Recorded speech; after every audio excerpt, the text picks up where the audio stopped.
I watched Raw this week As I did. with the expectation that I would see the furtherment of the Cody Rhodes story. His story's not finished. Got to find out what's going on with that belt. And I think I missed that part of Raw, Kev. What's going on? Why can't I get me some Cody? I can't answer. I don't know where Cody's at. I had a production question for you. Is this the first week? I noticed this week. I think it was the ladies' match where I noticed this. Are they blacking out the crowd again?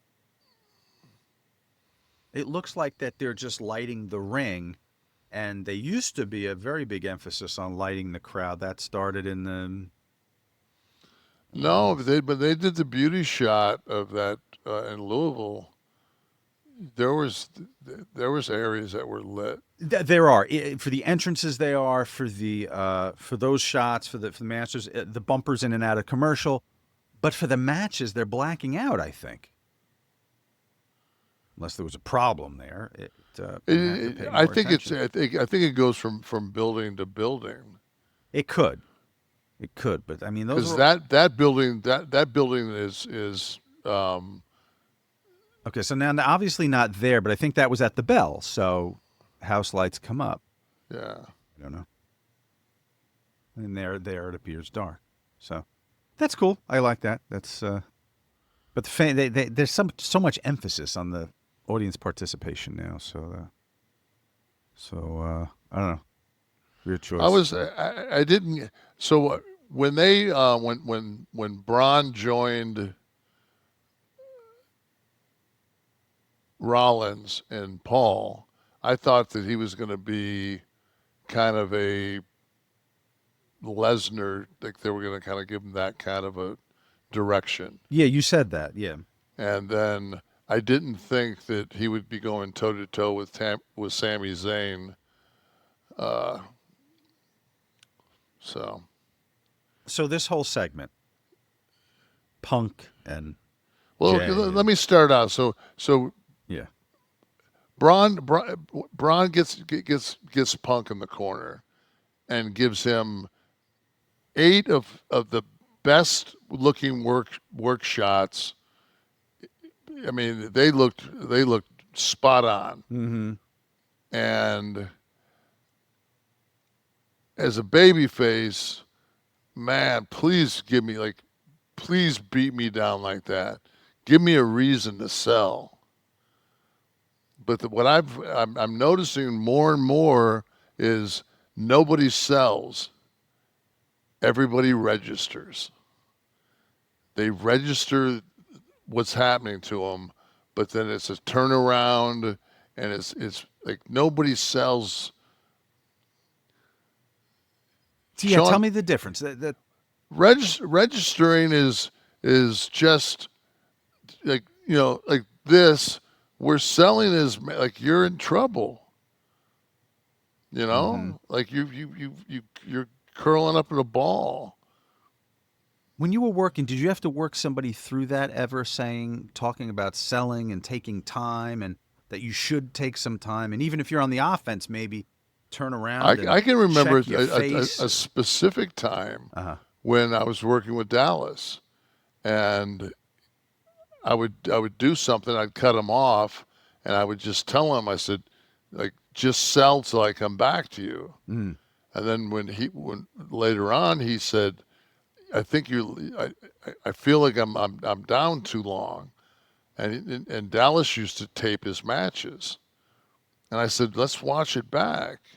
And then he watched it back, and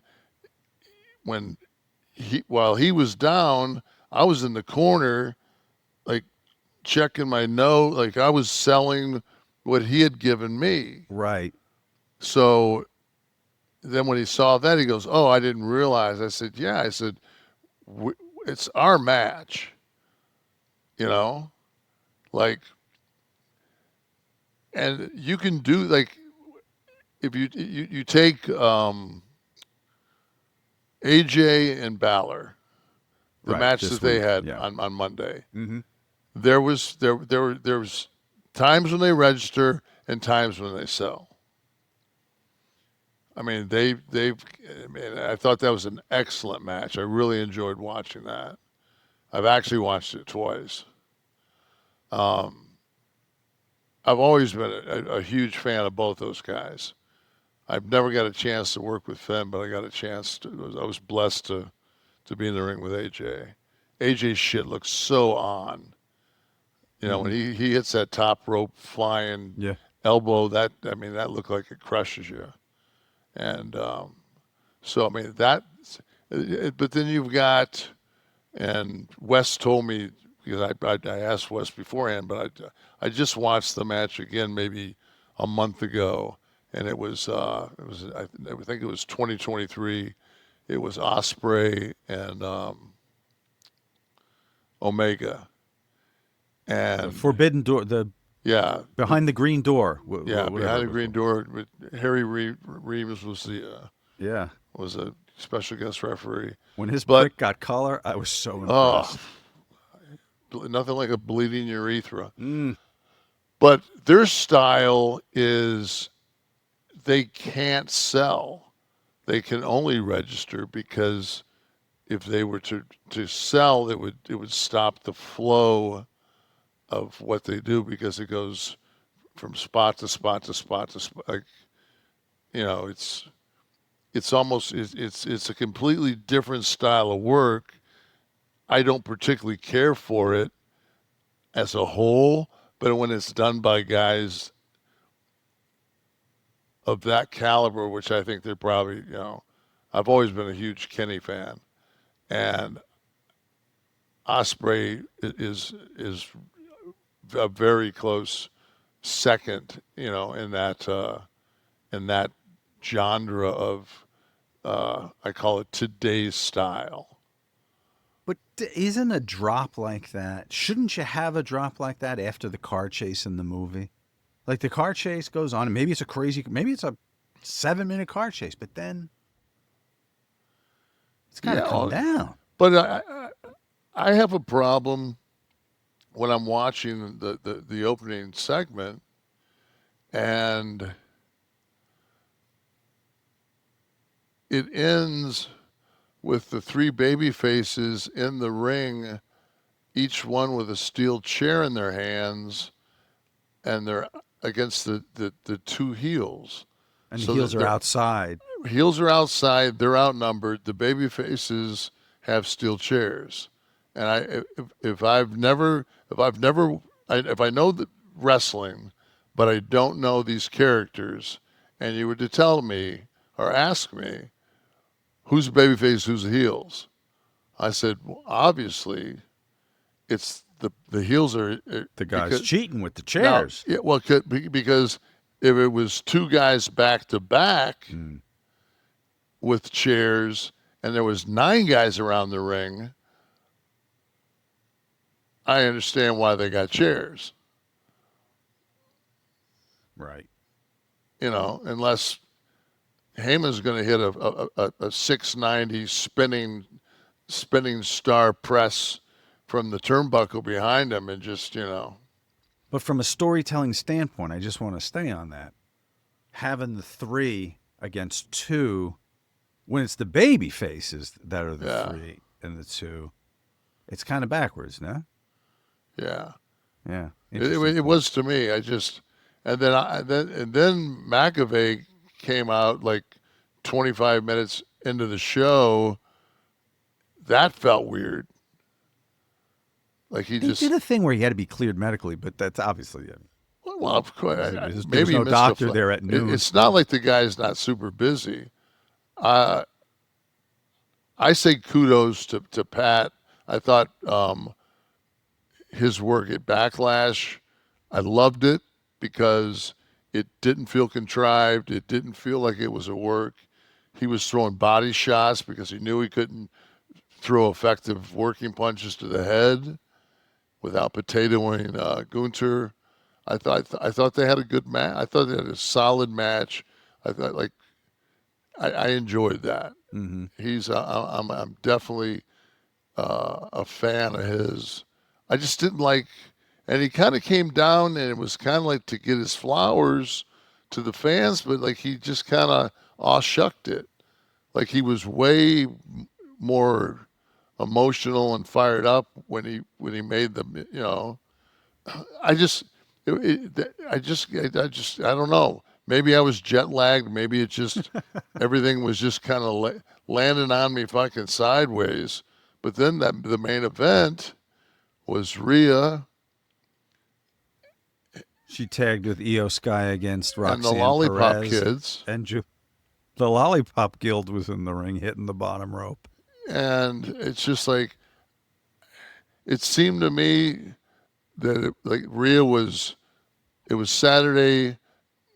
Mom went to get her hair done, and Dad was wrestling with the three boys on the king size bed, throwing them around and making sure he didn't hurt anybody. I mean, it's just like Rhea's so athletic. Rhea looks like she could go against probably 50% of the male roster. 100%. I wrote a note You that know? said she can work the men's division. And so, all right, so, but they book a match like this, right? This is what's going out there. Shouldn't they have written that or booked that as like a big man match? Like when Andre would have to fight off. But she's not. That's not her trying to style. chop her down. No, but in that with those people, if I she's in think- there with, I think the psychology is you let Io sell, and you let me make Rhea just keep coming out on top, where they double team to chop her down, right? and then at the end when Rhea gets the win, and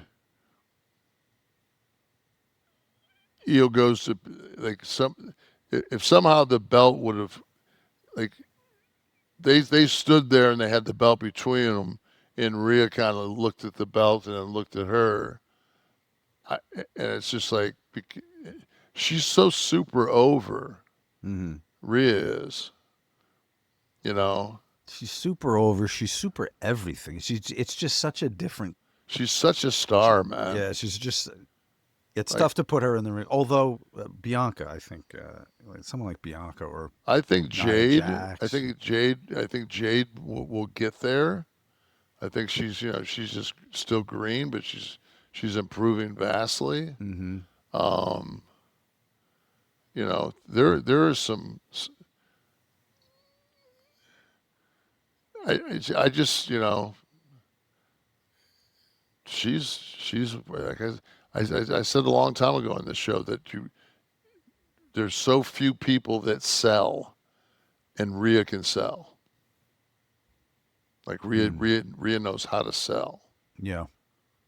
So the other thing too is, I'm calling it a big man style, maybe for lack of a more efficient term in wrestler speak, but a kick from Rhea to one of her opponents in this particular match should feel differently and be sold differently than a kick like from Roxanne to Rhea, right? All things are not equal. no.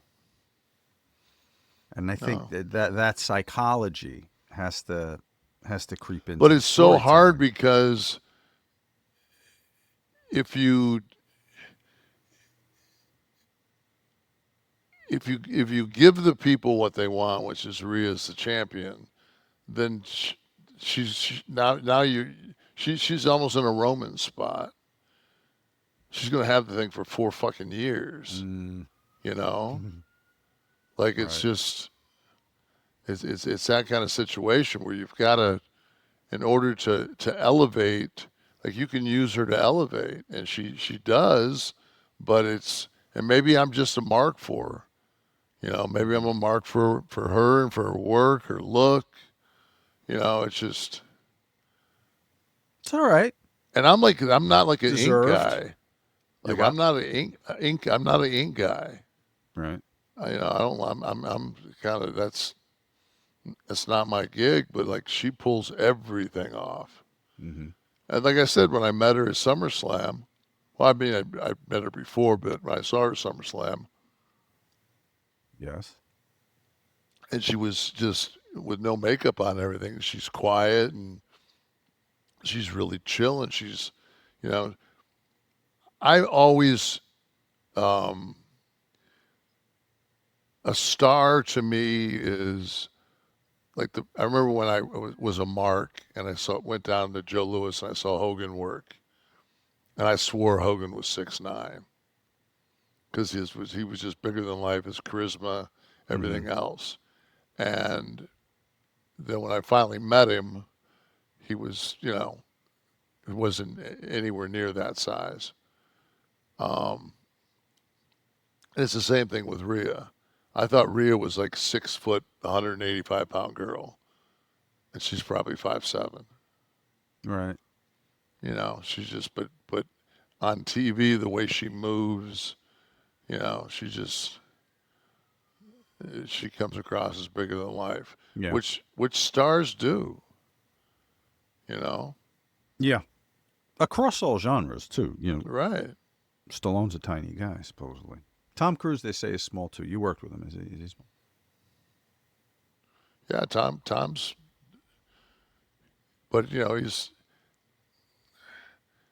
you don't like you yeah, like you walk into a room and you look at him and he's small, but he's fucking a movie. I mean, he's a star. He's a magnetic personality, for Yeah, sure. he's a But it's meant fucking in star. stature. Yeah, he's just, and he's so prepared. And every take is spot on. Just don't look at him in the eye. Did you? It was I think it was Adam that sent me a clip, and it was Scorsese, and it was that Catch Me If You Can. It was the movie. With DiCaprio? Yeah, with DiCaprio. And remember, his dad was Christopher Walken. Mm-hmm. And they showed Walken goes over to Scorsese. Scorsese directed that, correct? Catch Me If You Can. I don't Steve? know. I Spielberg?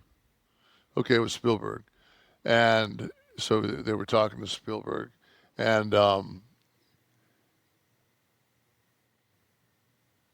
he says to him, I'm going to give you three different takes, completely different. And they showed each one of them, and it was the dialogue he has is when he first laid eyes on his wife, who was DiCaprio's mom, and the last time he comes to tears when he's telling the story, especially when he first lays eyes on her, and it was just the brilliance of those three takes, like just one after another, and um, it's just you either have that or you don't. That's to me that's so innate. Like Walken's another cat with a very. He's got an intensity, that oh yeah, transfers to the lens. You can't put it into words why the camera loves some people. It's it's a cruelty, but it's a reality that for some reason it loves people more than others. People translate just better. Funny story about Walken. Somebody I knew was in a scene with him, and I was working a scene that he was in, and it was in a hospital, and so the person's in the bed and Walken's talking to them. I don't remember the film, but I guess Chris started working on an apple from catering early in the day, and they were in this one location all day in the hospital, and 7-8 hours later, they're doing the scene, and the turnaround, it's over. Walken's point of view, so it's the person in the bed now. And during the scene, he pulls out the now brown, nearly rancid, half-eaten apple that he shoved in his pocket from, just get another apple, and begins to eat it during the take. It was noteworthy.